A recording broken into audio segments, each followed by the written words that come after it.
one more time, I'll point not just to be silly and say, well, boy, now that's easy to say, that if you're going to take an allegory or parable that far and say that the only buses that a rebel would want to take would be he'd go hang around the bus station all his life, and the only way he would know that ones were going that he wanted to go would be they'd never call him out.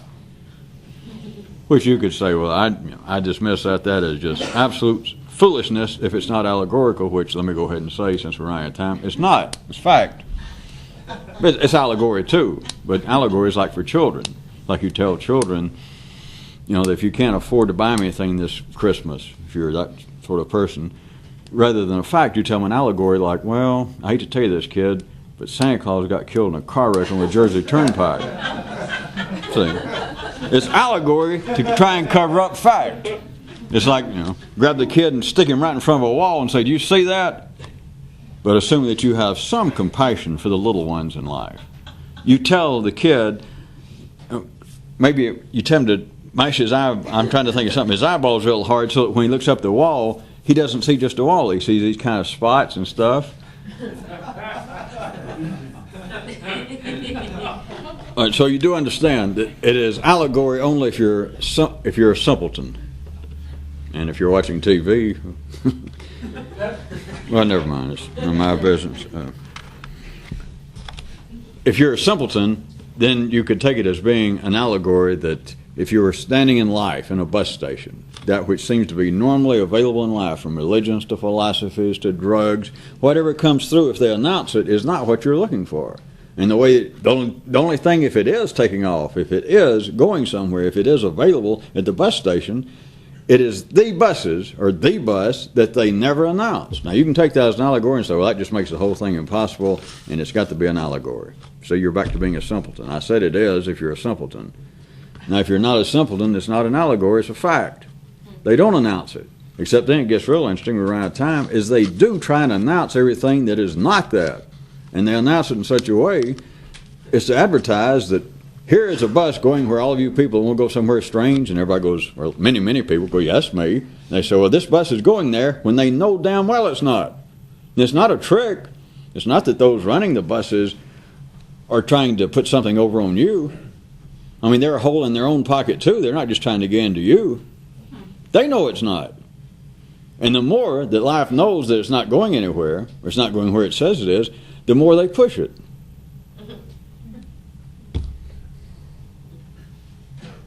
How about one other? Oh, hell, we got 35 seconds. Does everybody realize I was bringing up, I don't want to, so no real physical importance, but the idea of people being wise with age. Do you realize that that is a cheap reflection of what a man could do with understanding rather than just a hormonal loss? That a man, I say a man or a woman, to a point that he no longer, or she no longer cares that much about how they look, what people think. And this whole, you keep that up just a little ways, and it begins to describe what historically, throughout the world, seems to be wisdom. Bye. And the rest of the Kyroot did point out that this is not totally unknown, but it's gone by the names, the obvious one being humility, in case you can't figure it out. Yes, I'm humble. I'm probably one of the most, I'm probably one of the most humble people, at least in this part of the world. Even God's amazed at my humility. Megalomanimus. Because now that I made it up, it's probably going to pop up somewhere. You watch it. The next year or so, there's going to be one of these, one of these guys on PBS that doing these on the air, or some book. They got these psychologists on the air. I assume they are. They walk around the stage and they're giving inspiring lessons and whining and crying for people. You wait and see. Somebody's going to come up with megalomanimus. Back to where we're talking about for you people out there in the cities. I just wanted to get a little piece of that on the public tape because tonight we only had 5 minutes left. But consider, and this really has nothing to do with age other than the fact that everybody's going to finally, if you live long enough, you're going to get old. Write that down. Think you can't go anywhere in life without a high school education. You remember that. You heard that here. If you live long enough, you'll get older. All right. But what is interesting, we're not here really discussing age, but what is interesting is throughout history, and it has been put in such beautiful poetic form, if you're an ordinary mind, from literally speaking, poetry, philosophy, many religious myths, but the idea, and it sounds so nice, and it strikes people. It makes many people vibrate like a cheap ukulele. I guess that should be an expensive ukulele, but there is no such thing. Is the wisdom of age, and you can even picture. Of course, you've never seen one in person. I was going to try to think of somebody in a movie like Walter Brennan. You got to picture some fictional character because you've never seen it in person, but you have seen it in your brain. You've seen it in literature, and you've seen it in movies. This wise old man with long white hair sitting on the porch, and the little grandchildren can come up and people talk to him, and the guy has really been around. And he's non-judgmental. He's not prejudiced. He's not biased. He is not small-minded. He does not see a great generational gap. He is just a fount of wisdom, and the only thing you can say is because of the age. Consider, though, and there was some importance in that. I'm sure some of you or most of you probably had a grandmother or grandfather, somebody that did seem a little out of the ordinary. That's just the way the genetics run. But just generally speaking, forget your own case and that you probably had a real nice grandmother or grandfather. But just generally speaking, you look around and you don't find all these old Walter Brennans or whoever else sitting around on porches. If you find an old man sitting around a porch and you get too close, he's inclined to say something like, "What the hell you want? Get off my property."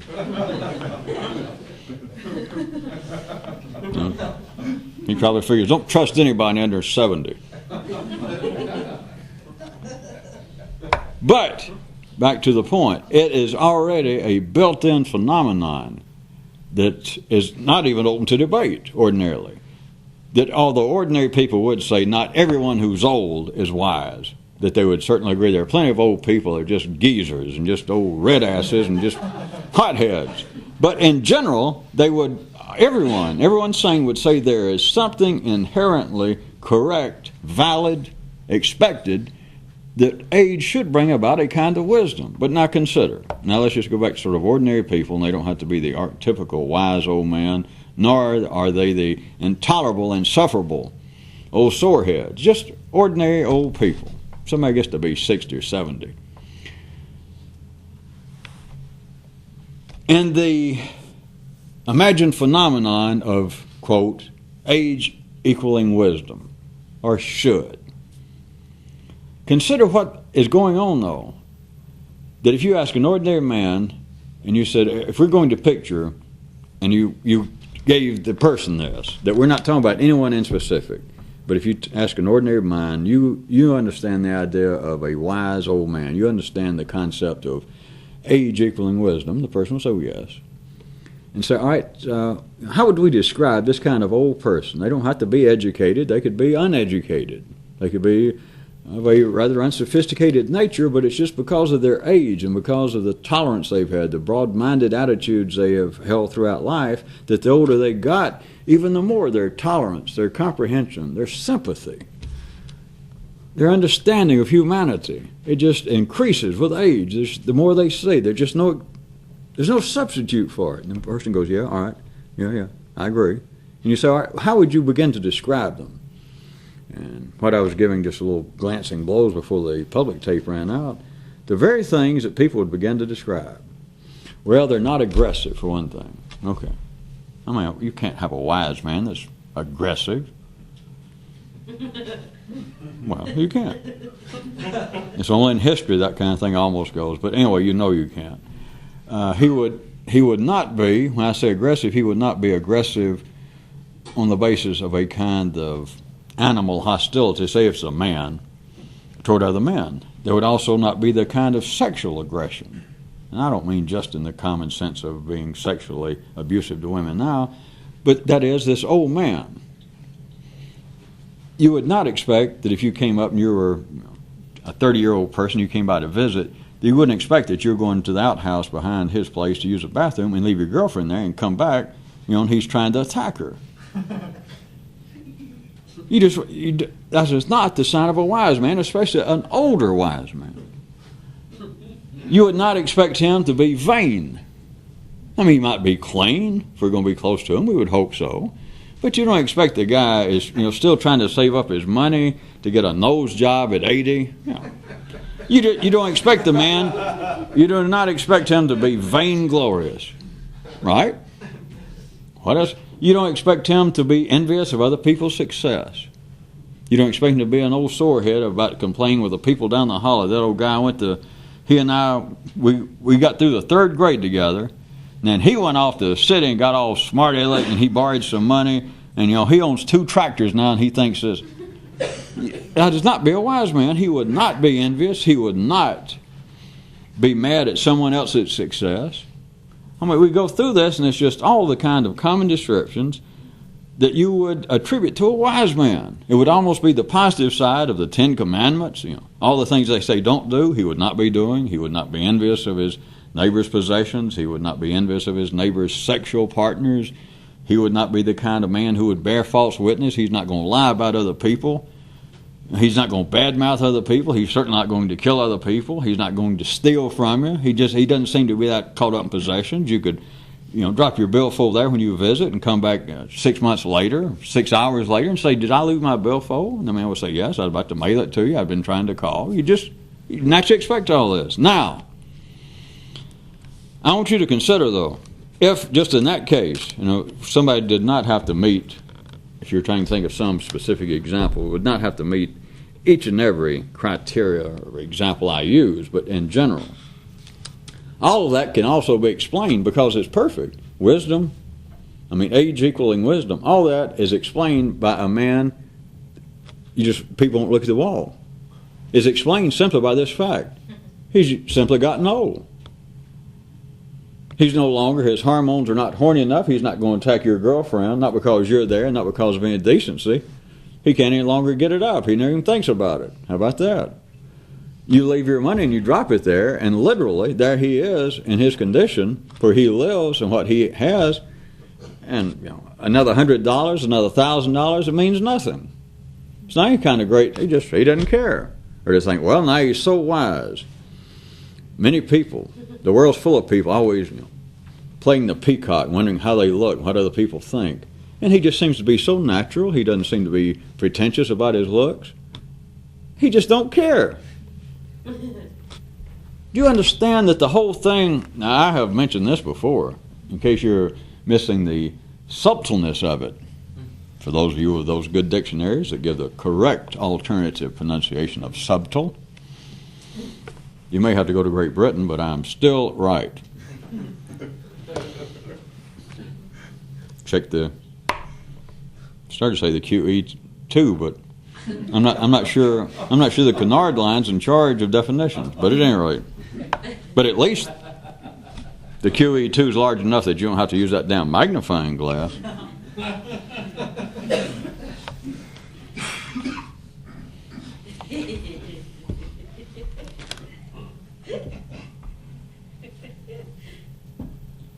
The concept of being old and wise, well, how I started to say was I'd used before if you were missing the part tonight, and I know this always gets a laugh, but you could also, if you want to take it just a bit further, and it's not simply funny. That's not it. It's a real description at the ordinary level of a wise man. You can't argue with it if you take a dead person, because then you've got somebody that there's no doubt that you can safely leave your girlfriend in the same room with him. You can leave her naked, waving $1,000 bills in her hand. You can leave your billfold. You can leave your oxen. You can leave anything you want to. You can stay in the same room with him at night and not fear that he's going to try and kill you. Everything that you could describe literally, as far as a wise man from one view, will accrue to a dead person. They will not break any of the 10 Commandments. They won't break any of the 20 Commandments. They, in a sense, are the ultimate example of turning the other cheek. You can insult a dead man. He won't argue with you. He will not try and strike back. He does not return verbal venom. All right. And of course you can say, well, that's silly. But now, all you got to do is just back up one step from a dead man to a real old man. He ain't quite dead, but goddamn, he's close enough. He's close enough to pass for what? Wise. But consider what in a sense, just between us, you'll take it, I'm sure, in the right spirit, what a cheap imitation that is. And yet it's about the best that life can do. And life, the institutional side of life, the common, historical, literary, religious side of ordinary life holds up old men. And of course they use specific examples. They don't just say old men, they hold up examples of Abraham and Moses and Buddha's father. I said that because I can't remember how old Buddha got. But at any rate, it's always, every little society, every culture has these figures in their history of old men. And they have them in addition to some young prophet, like a Jesus in Christianity, for instance. That's one thing, but then you have behind that, in addition to, is like the background scenery. Because then they try to attribute something supernatural to these figures of the prophets, as they call them. But then it's just old men. And of course, then they attribute their wisdom not just with age, but that they walked in righteousness. They walked close to the teachings of their scriptures, and they increased in wisdom as they got old. Well, what happened is they increased in oldness as they got old. But what else are they going to hold up? Do you understand now why I was trying to get you to see in a non-offensive way, as I'm sure you know why I say it's a cheap imitation? It's to take an old man that all of the kinds of hormonal juices that would inspire a man to do that, which ordinary gods always say is unnatural. For those of you, I heard a few of you breathe deep. I know the sentence was yucky and sticky, except I take responsibility. Me and my other shoe. It was a travel note about if you're in another reality, one way that you can be pretty sure, just to be courteous and know what you're doing, not make a serious fox pass, is you can be pretty sure that you have met their local God if he's the guy that they describe as being that he naturally keeps holding things that people do naturally against them. That's how you can tell that he's the local God. It's got to be unnatural demands. That always. Now we've been through that, there's no doubt, no matter how you look at it. That's just the chemical binary basis of all apparent high standards, all senses of morality, all religious teachings. For them to qualify, no matter what the religion is, no matter what the culture, they have got to be unnaturally demanding. That is, they cannot be capable of fruition, of completion. You cannot live by the Ten Commandments, or Christianity and Judaism would be yesterday's news. They would be done for. You cannot do it. Thus, back to what I was saying was kind of a cheap imitation. Look how close they get.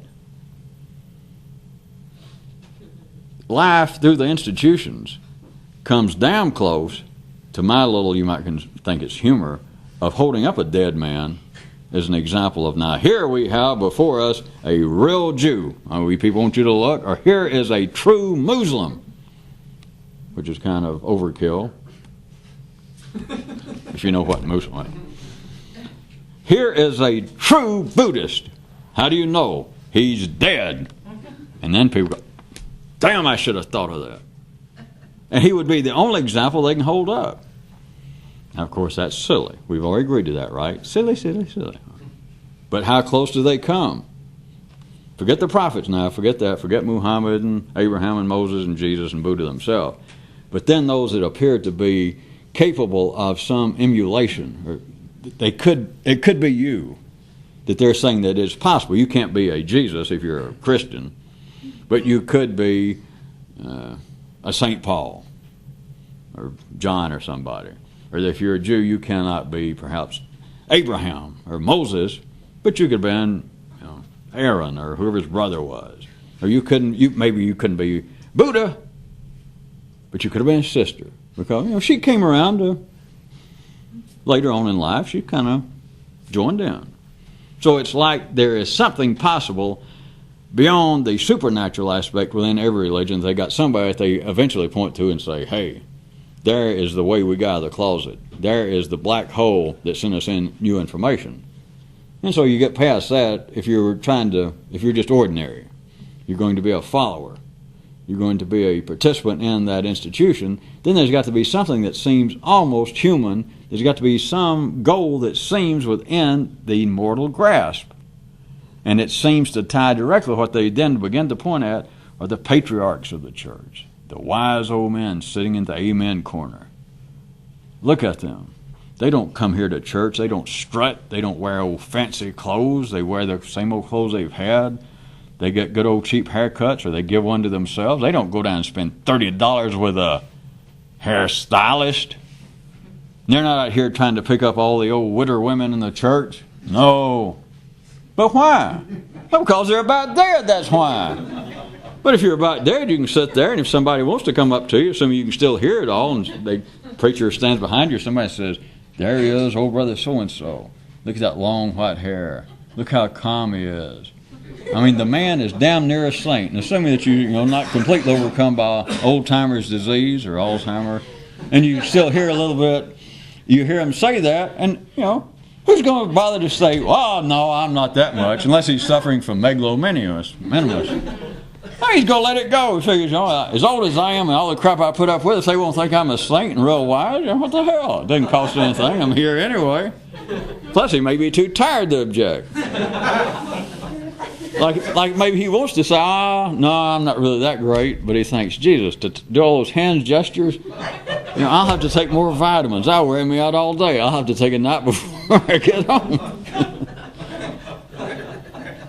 But notice how it fits, is what I want you to see.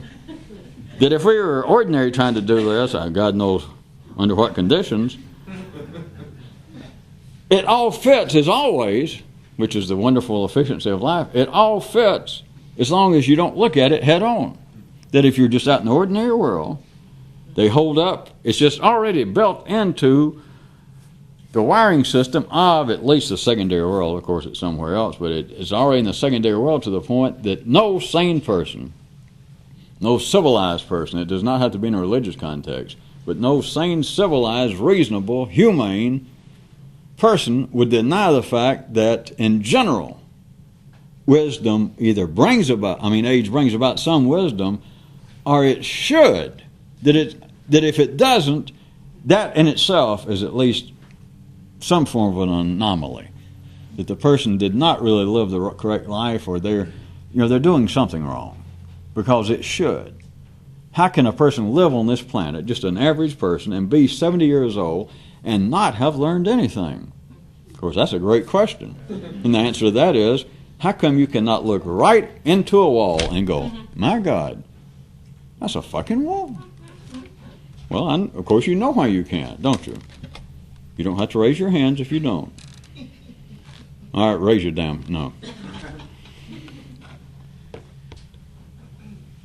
What can you call, this is not to attack old people, I'm just going to get us out of it and get it over with. What do you think about life being arranged in such a way is the very thing that, may I suggest, that would, not by my definition, not by yours, but life has been saying this to humans for 5,000 years, that each person could be wiser. And it tells you that, and then what does it give you as the example? A person about to die. A person, instead of it being based on someone's actual understanding, it's based on what? It's based on hormonal loss. So forget death. As I said, that's too direct, and it's really, in a sense, unprofitable, but as long as you see the humor, and then back up one step from the grave. And that is what life holds up as the reflection, as the example, is the wisdom of age. But notice, it is not based, as you should know by now, it is not based upon the individuals, no matter who it is now, personal, specific, archetypical. It is not based upon their understanding. It's based on them simply getting old. I don't know that I have to say any more or raise my voice again. I use the examples all of you surely heard, is that you can trust your girlfriend, generally speaking, with an 80-year-old wise man. Is it because of his understanding? Ha! It's based upon he is now impotent, even mentally. He doesn't even think about it. But boy, if you say, there is wisdom, because I used to know him when he was nothing but a 100% skirt chaser. I knew the man back in the 30s, and look at him now. I knew him when he used to drink a quart of Jack Daniels a night, and he finally saw the light. Right. If you drank one night, he'd die. But notice how it all works. The example they can hold up, historically, theoretically, they can describe the person. And what are they describing? They're describing a man about to die. They're describing a man who is the vital juices, the hormones, the vigor of being alive is almost now escaped him. That is what life is left with at the secondary level, is holding up as an example. And they do it to each other. Old men do it to children, to their sons. Mothers, well, they're not as bad, that's not the point. But it goes from generation to generation. You've probably had your father do it to you. So, well, and he tries to reason with you about something. If you're about to go in debt, you're going to pack up and give up your darn good job with the Veterans Administration and go off to play a goddamn ukulele in a band when he knows that there's not a guitar. I always have to overdo it, don't I? And he tells you, and you argue with him. You tell him why it's going to work, why, and you start using examples, and he says, listen, I am 60 years old. I've wrote a few boxcars my times. I've had some wild hairs up my ass. I have done things that maybe you don't even know about. I'm telling you, I did not live here 60 years on this planet. I did not go through 3 wives, counting your mother, all the jobs, been bankrupt twice. I did not do all that and not learn anything. And even if you're a 20-year-old boy and you think, crap, who needs this? What I wanted was $50, not advice. I wanted $50 to get me over to Dallas to get the job. But at any rate, if the old man does that, whether you liked it individually or not, it still has its built-in proper effect. Because he could grab you, even if you still didn't like it, if you follow this, and say, do you hear me? I'm telling you, 60 years, you think I'm that stupid? And maybe you think, well, no, the old man's not that stupid. And you say, I lived 60 years and I've done all sorts of weird things. Do you think that's all wasted, that I didn't learn anything? And you really feel like, well, no, that can't be. I'm not saying that. The reason you're not saying that is, if you're part of the ordinary wiring system in the herd of life, is that you can't say that. It doesn't mean it's not true, because he hadn't learned anything. He's just dying. That's the only example you got. Is listen, boy, don't go do that. You're going to waste your life. Take advantage of my experience. You're going out there now. You're going to give up this darn good job. You've already got 2 years of seniority. You're in debt for that car I helped sign for. You're going to make me pay for that. I know what's going to happen. You're going to take a lesson from me. Don't go do that. Settle down for a few years and then just trust me. And it passes for wisdom. It's supposed to. But is it based upon anything he understands? You answer that.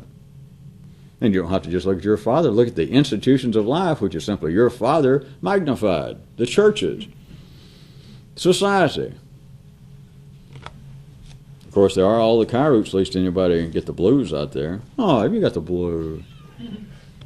I've had several conversations brought up in Kyroots about guys pointing out that, isn't it weird that every now and then you get a glimpse that life is running on full blast, that this planet, look at it like a bus, or look at it as being one institution, one undertaking, that this thing is flying along like 147 million miles an hour, and the people up there in the cab, the people in the driver's seat, the people up in the engine, I just got a glimpse of them again. I had a passing unexpected moment of intellectual lucidity, and I looked up there, and those people are clowns. Those people don't have the least idea where they're going. The very ones that are hollering, "Stick with us, man, we're on the right road." And everybody around you, including you, at weak moments go, "Yes, I'm proud to be here." And, good that somebody knows what we're doing. And the guy says, "I just happened to go up there for a second to congratulate them and be inspired again." And I suddenly looked at those guys and realized they're fruitcakes. But then the other guy, or the same guy, thinks, but then what's doubly weird is, it don't fucking matter. There's the point, if you begin to see it. Except nobody sees that point. It is not built in as a being of any importance, but you accept that somebody knows what's going on, and you accept the best example that life can provide of wisdom. It's like one dog going to learn from the wisest dog of the pack, and he asked his mother, "Which one is it?" And she said, "Well, it doesn't matter, just find the one that's about to die." That's what it amounts to.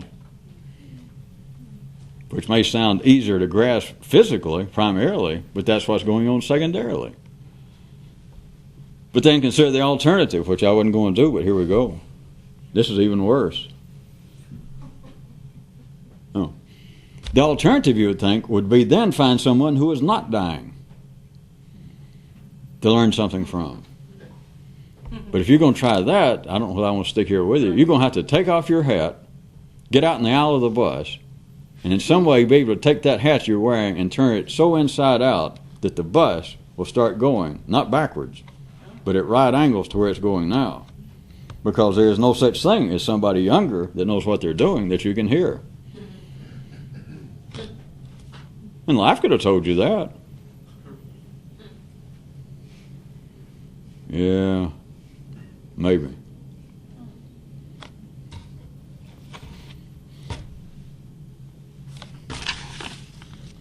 I want you. Oh, is that it? Well, how long have I been talking now? 25. On my own?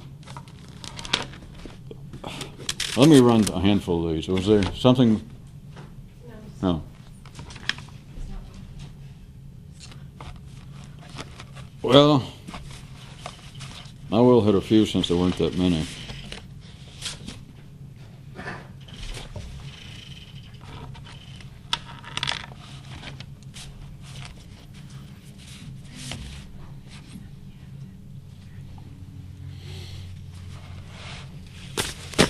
Well, here was a fairly good one. Somebody requested that I'm sure was sort of hard to hear. It starts out and says another definition. It says civilization, and then art, and then it points out, just so you understand it. It starts out to give the definition. It says art, and then it's got parentheses, said regardless of previous negative connotations. And so it doesn't get too confused. I'm sure all of you have heard all these kind of definitions. Well, one of them is an old joke. Is what is a camel? It's a horse put together by a committee. The thing being, if you put a group of people, a committee together, and say, do something constructive, do something worthwhile, they're going to come up with something horrible. Which anybody that's got any talent, you've got to have been through that somewhere in your life. You might have got just mad about it and didn't learn anything about it earlier, but if you were in high school or college or somewhere and you had any talent, and they said, well, let's do so-and-so, how about somebody drop a poster or write us a little theme song for the coming show we're doing, you think, well, I'll do it, and then the teacher, no offense to you, I'm sure, but she said, well, won't you get Susie and Fred and somebody else to help you there, and you do it. And you end up, and let's say that you had the ability to do it in some way, and you end up having to work with a committee. And it doesn't have to be as in the Beaux-Arts, it could be advertising. You're trying to come up with a slogan, trying to do something, but if you've got to have a committee and you're expecting something that an artist, just in the ordinary sense, somebody with any creative ability, if you're going to consider that something came out that would please you, then you slept through being creative. You're now an old man, I don't care how old you are. So that's the point, is that you're supposed to, that Kyroot's not absolutely going against that, he's going somewhere else, but he wanted to remind you of the fact that people ordinarily believe, as they should, that there is no such thing as art by a committee. Just forget it, no matter what you call it. You do not have, nobody turns out a Beethoven symphony by having Beethoven, and if he had taken, if some Prince had taken on his sponsorship, and the Prince says, all right, some of that stuff you're writing is not bad. I've heard some of it, and I'm going to put you on some kind of little retainer here, but I got a brother that also writes, and I want you guys to get together and come up with, go ahead, push forward, do a 10th symphony, but I want you guys to do it together and split the credit. Beethoven would have, I guess he would just lay down and finally died. Because assuming he hadn't gone crazy in his old age, he would have thought, fuck this shit. He knows it's not possible. It's what Kyroot wants you to realize, that Kyroot knows this. Everybody at the ordinary level says that. And from that view, it's true. Now, you got me? But now that's not the end of it, because now Kyroot's going to grab it and pull you out in the aisle and take off part of your underwear, if you listen. Definition: civilization, art, parentheses, regardless of previous negative connotation. Got me? That's what we just said. Now back to it. He carries on. Civilization, art as the output, the work product of a committee.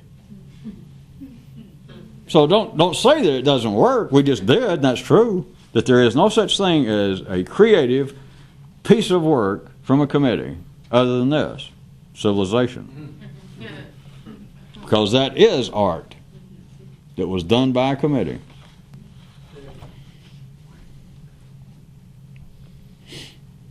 Well, at the bottom of the page it says, in retaliation for this definition, several critics, Philistines, and other people with serious personal problems, in retaliation to get even with us, threatened to commit suicide, but here's how they did it, and then didn't.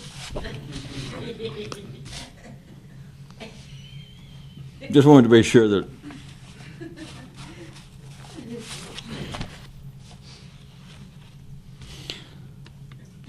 well, at least you people, although it was minor in number, very good taste displayed tonight, may I say. Which is easy for me to say since I wrote them all, no matter what's asked for. If I can say, well, what good taste. I'm saved. All right, here we go. Kyroot said, it's a form of new math. Being accidentally insulting. You understand? Insulting someone and not do it on purpose. That you're serious. That you insult someone, but it was not on purpose. That's what it means now. Now, being accidentally insulting, either, 1, doesn't count, or 2, counts twice as much. Think about it. Think about the number of times in life, and this is not just casual insults, it covers that, but think about in your, God forgive me, interpersonal relations. Your intimate affairs with other people, your love affairs, or just good friendship, but how often people look around and somebody seems to suddenly have taken umbrage. People don't take a lot of umbrage anymore, but I don't know, the times they are changing. But anyway, you turn around and a person suddenly seems to have that look of, I just had a dose of umbrage. And you think, wait a minute, was it something I did? And it turns out maybe they go, well, and they show some little sign or they make a gesture, they say a word, and you realize, well, oh, what I just said, you took that. I wasn't even thinking about that. I forgot, about you and your background, or I forgot something happened to you. I didn't mean, Jesus, I didn't mean that. And I say that you are serious, whatever that means in life, that you accidentally, that you insulted another person. But see, for you to know this, then you've got to recognize that you did do it, and you didn't intend to do it. That you insulted somebody, but not on purpose.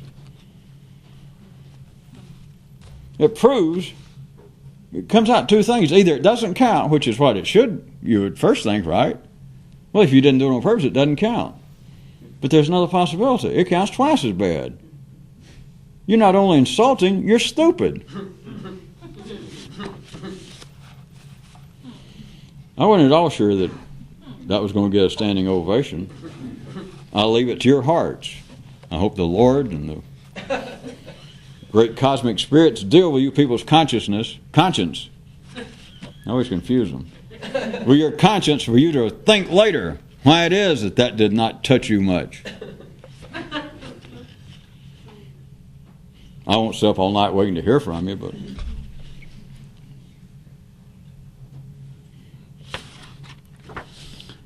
I'm going to read this one. I don't think I'm going to comment other than to point this out one more time. I'm sure you're going to laugh even again, especially since I said it. Now you'll give me a charitable laugh. You're going to laugh at this, but this was not written as a joke. I knew it would make you laugh. But I would strongly suspect that even those of you who laughed heartily the first time around didn't give it another thought. This is not a joke. Oh, it is if you're a simpleton. Oh, that's right. The advice doctor received this letter. Dear doctor, I really enjoy your column, especially when you take off good and get on those politicians and the clergy, when you really get to cursing them and calling them scab brain rat bat. Oh, wait, no, that's not you that does that.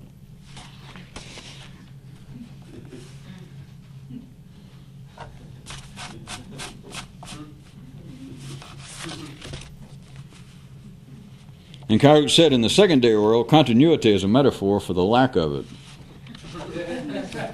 There's a good 8 or 10, maybe some of you did or did not follow, that was strung out through here tonight, having to do with such things as the sound of men falling down, shattering, produces what? It produces the sound of new men being created. That was just one of the several.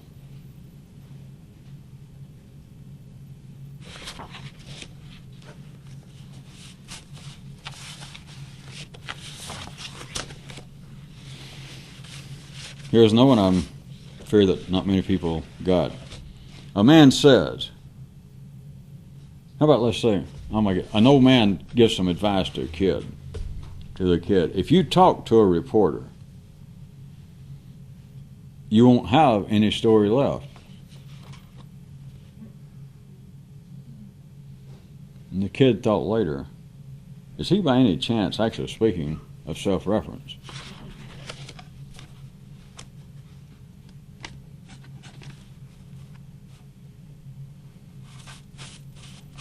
Why is it? Try it another way. This is an obvious example if it got too abstruse, because even ordinary critics now are criticizing this, and that is the day of instant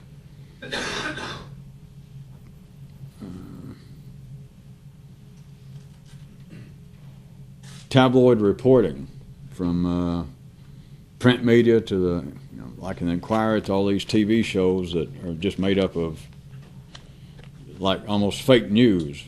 But I notice now there are critics really taking off on the proliferation of these shows, that they're not actually news shows. And there are even critics now that saying it's beginning to affect the actual news broadcast, serious news broadcast, to where it's more and more just the shocking, the bizarre of just them coming up to people and saying, I understand your family, all 8 members just died. Yes? Tell us how you feel. And that seems to be all it is, just shocking, and it's the low level of news, blah, blah, blah, blah, right?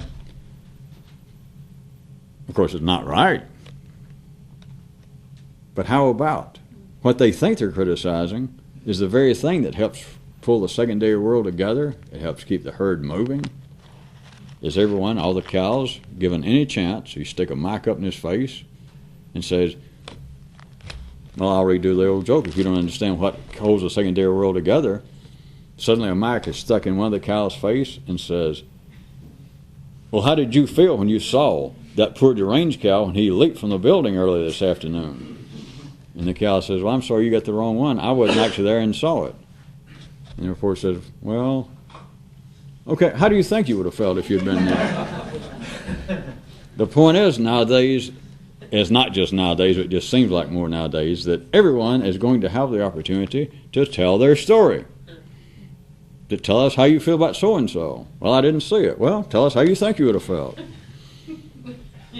Tell us how it feels to have, we heard that you were at work and they called you in the middle of the day and said that your house had burned down and all 8 members of your family died. Yeah, they did, but it turned out they called the wrong person. I live next door. Oh, well, how'd you feel when you found out that they had told you that your family was dead? There wasn't. There is no end to it because there's not supposed to be an end to it. But notice that critics now are stepping in, just in a new sense. They've always done it, but to step in and say, my God, how shocking. Things are getting in a sorry state. And I fear that they're not talking about Oklahoma.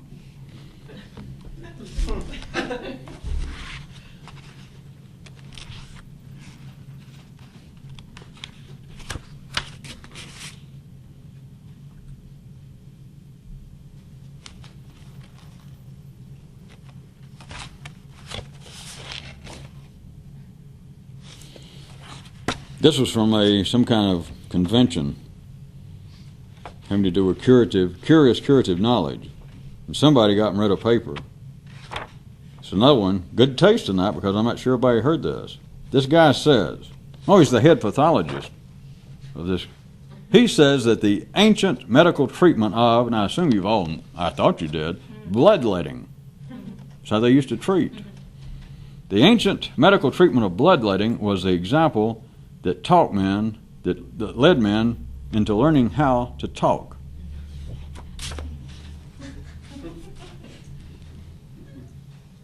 I don't guess any need to point out that that's got absolutely no connection to what we were just talking about just before I read that. You could hold out a microphone and say, would you care to say anything to us, or would you just like to bleed?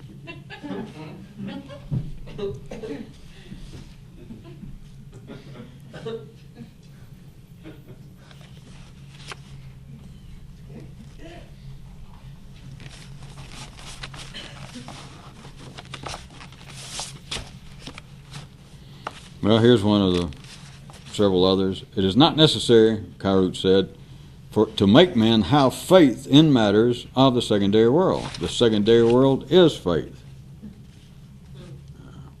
I won't go into it, but anybody, it's easy enough to attack, for instance, religion on the basis of what's faith got to do? Why should people have faith in things they can't see? Why should people have faith in something that happened 3,000 years ago? And you can say it, even religious people, and take science and twist it around and say, why should we have faith in somebody that says that they looked through this telescope? They said that they were up there in that place at 2 o'clock in the morning. They said out in the desert in Arizona and said they saw so-and-so, and now it's already over. They said they saw an explosion, 40 billion light. They said that. And it all sounds like an attack on faith. There is no place to attack faith in the secondary world. The secondary world is faith. Well, anytime that you want to feel especially stupid while being able to simultaneously, at least momentarily, not be, is to attack anybody else. I thought I picked a wide range, but evidently not. Between religion, science, anything. Superstition, astrology, believing in the goodness of man. Anything that people say, well, I have faith that man will do better. And you can go, well, you can have faith, but you must be a gopher. I mean, you must not know anything about history or current events. I mean, you can say, well, I have faith that man will do better. Faith is some kind of disease then. You can attack that. You can pick out any example from any, and whatever your view is wired up to be, you can attack anybody's faith. Not just religious, but anything. But if you want to realize how stupid you are, would you kindly remember this one? That men are not made. They don't have to be forced to have faith in the secondary world. There's not some kind of evil or good spirit saying, come on, have faith in religion, have faith in astrology, have faith in science. Nobody has to encourage it. The secondary world is faith. So by you picking out it'd be like you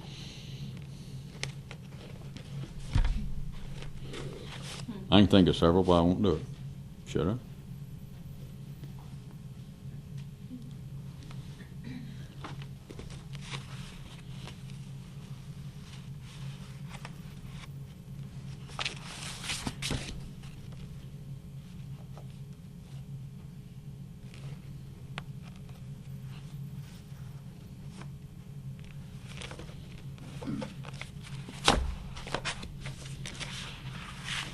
Well, that was all, I guess.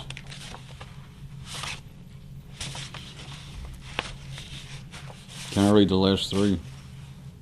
A guy says, after thinking about some of what's been said recently, this is what a guy says.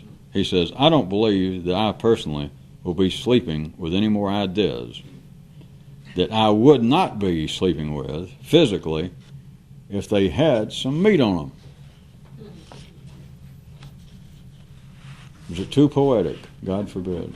So a guy's saying, and I'm assuming this guy has been listening for the last few nights and understood something, and he says that he didn't believe that he would be sleeping with any of the kind of ideas that if the ideas, let's take it from a man's view, he's saying, I don't think I'll be sleeping with any more ideas of the sort that if they were women, I wouldn't be caught dead with them.